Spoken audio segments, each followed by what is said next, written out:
इस सृष्टि में जो जन्म लेता है वो निश्चित रूप से मृत्यु के अधीन हो जाता है।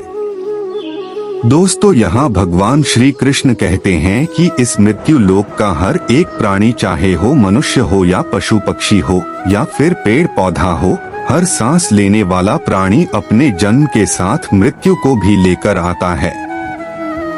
हर प्राणी को एक ना एक दिन निश्चित क्षण पर मरना अर्थात अपने शरीर को त्यागना ही पड़ता है। मनुष्य को सिर्फ कर्म करने का अधिकार है, फल की इच्छा ना करें।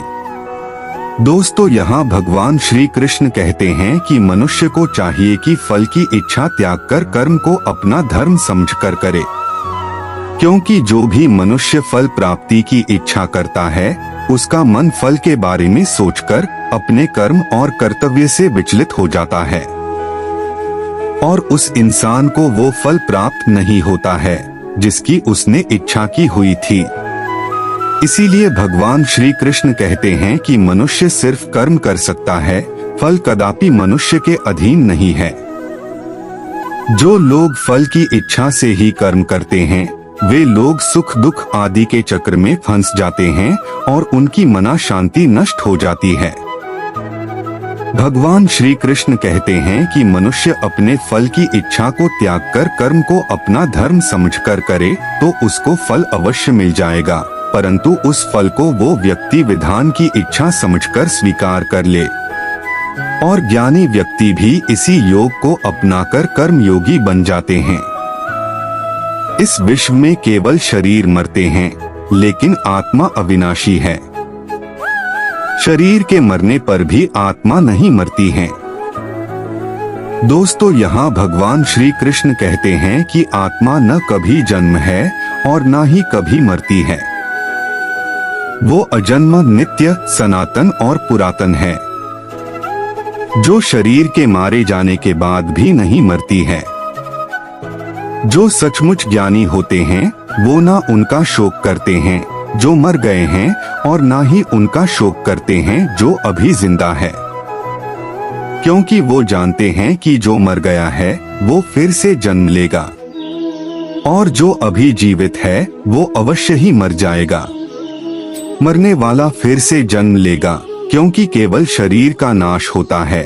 शरीर के अंदर जो आत्मा है वो कभी भी नहीं मरता है, क्योंकि आत्मा को ना कोई शस्त्र काट सकता है और ना ही उसे अग्नि जला सकती है, ना ही जल गला सकता है और ना ही इसे वायु सुखा सकती है। अपने मन को नियंत्रित करो।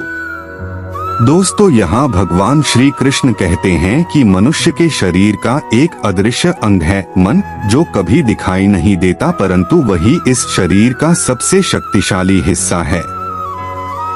मनुष्य को में के घमंड की मदिरा पिलाकर मदहोश करने वाला पाखंडी केवल ये मन ही है। उसके हाथों में मोहमाया का जाल है, जिसे वो मनुष्य की कामनाओं पर डालता रहता है और उसे अपने वश में करता रहता है। ये मन शरीर से भी मोह करता रहता है और अपनी खुशियों से भी और अपने दुखों से भी मोह करता रहता है। खुशियों में खुशियों भरी गीत गाता है और दुख में दुख भरे गीत गुनगुनाता है। अपने दुखों में दूसरों को शामिल करके उसे खुशी मिलती है। किसी भी मनुष्य को उसका मन जीवन के अंत तक अपने जाल से निकलने नहीं देता। अपने रस्सी में बांधकर उसे तरह तरह के नाच नचवाता रहता है। ऐसा तब तक होता रहता है जब तक हम अपने आप को मन के अधीन रहने देंगे, तब तक हमारा मन हमें नाच नचाता रहेगा। मनुष्य का मन मनुष्य को इतनी फुर्सत भी नहीं देता कि वो अपने अंतर में झांककर अपनी आत्मा को पहचाने और आत्मा के अंदर जिस परमात्मा का प्रकाश है उस परमात्मा कार करें। ऐसा तब तक होता रहता है जब तक हम अपने आप को मन के अधीन रहने देंगे, तब तक हमारा मन हमें नाच नचाता रहेगा। मनुष्य का मन मनुष्य को इतनी फुर्सत भी नहीं देता कि वो अपने अंतर में झांककर अपनी आत्मा को पहचाने और आत्मा के अंदर जिस परमात्मा का प्रकाश है उस परमात्मा का साक्षात्कार करें।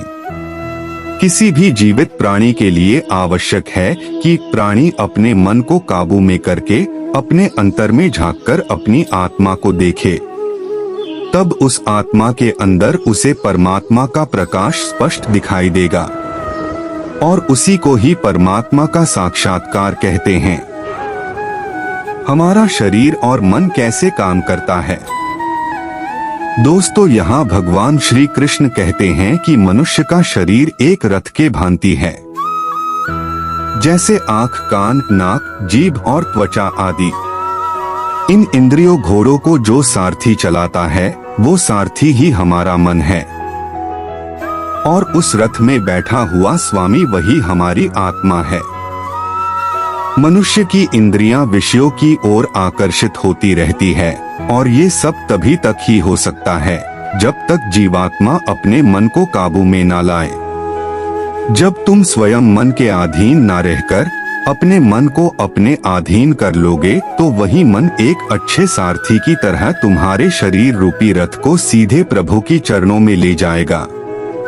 यदि मन तुम्हारा स्वामी है और तुम उसके अधीन हो तो वो तुम्हें माया के बंधन में जकड़ता रहेगा और जब तुम अपने मन पर काबू पालोगे और उसके स्वामी हो जाओगे तो वही मन तुम्हें मोक्ष के द्वार तक ले जाएगा। भगवद गीता के अनुसार खुशी के 3 प्रकार। दोस्तों, भगवद गीता के अनुसार इस दुनिया में 3 प्रकार की खुशी होती है। 444 तामसिक सुख।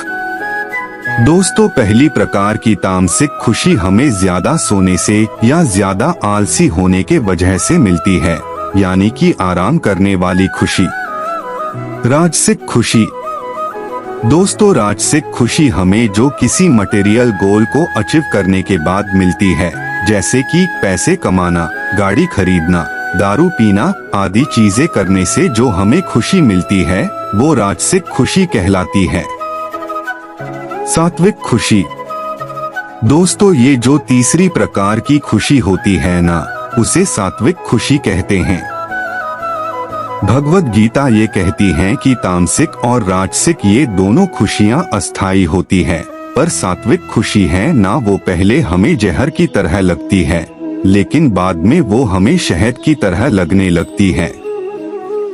दोस्तों, लॉन्ग टर्म और परमानेंट खुशी हमें अनुशासन और आध्यात्मिक स्टडीज करने से ही मिलती है, जिसे सात्विक खुशी कहते हैं।